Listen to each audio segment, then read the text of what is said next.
সদ্যজাত শিশুর মৃত্যু নিয়ে শোকাহত পরিবার, স্বাস্থ্য পরিষেবা নিয়ে অসন্তুষ্ট।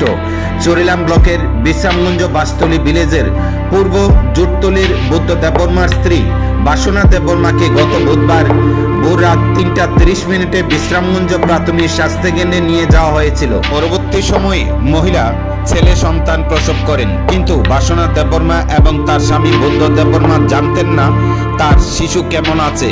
হঠাৎ বৃহস্পতিবার সকাল ৬টায় বিশ্রামগঞ্জ হাসপাতাল থেকে শিশু এবং তার মাকে রেফার করা হয় আইজিএম হাসপাতালে। তখনও তারা জানেন না শিশুটি জীবিত কি মৃত।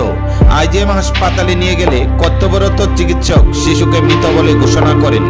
শুক্রবার বিকেল ৩টায় সংবাদ মাধ্যমের দ্বারস্থ হয়ে বিশ্রামগঞ্জ প্রাথমিক স্বাস্থ্যকেন্দ্রের পরিষেবা নিয়ে প্রশ্ন তুললেন সদ্য সন্তানহারা মা বাবা। এখন দেখার বিষয় রাজ্য স্বাস্থ্য দপ্তর উক্ত বিষয়ে কি ভূমিকা গ্রহণ করেন, সেদিকে তাকিয়েছেন পরিবারের সদস্যরা। বুধবার রাত্রে ৩:৩০ সময় বিশ্রাম প্রাথমিক হসপিটালে বড় হয়ে গেছিলাম।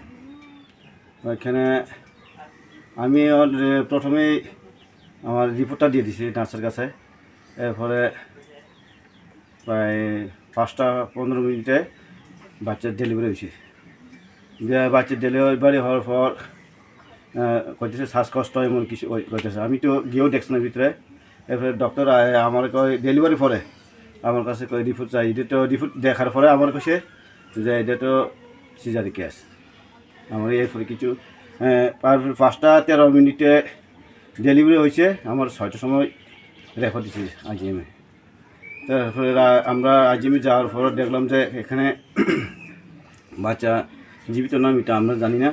এরপরে রেফারেল করার পর আমরা আইজিএমে কনফার্ম আইসিইউতে পাঠার পর আমরা জানছি যে এখানে নাই, মানে বাচ্চা নাই আর কি, জীবিত না, এরকম আমরা রিপোর্ট পাইছি। তো ডক্টর আমার থেকে কিছু কইছে না, রিপোর্ট প্রথম চাইছে না। রিপোর্ট আমি অলরেডি দিয়ে রাখছি, পরে ডেলিভারির পরে আমার থেকে রিপোর্ট চাইছে। তোমার কি রেফার দিছে না তারা লগে লগে? রেফারে কিছু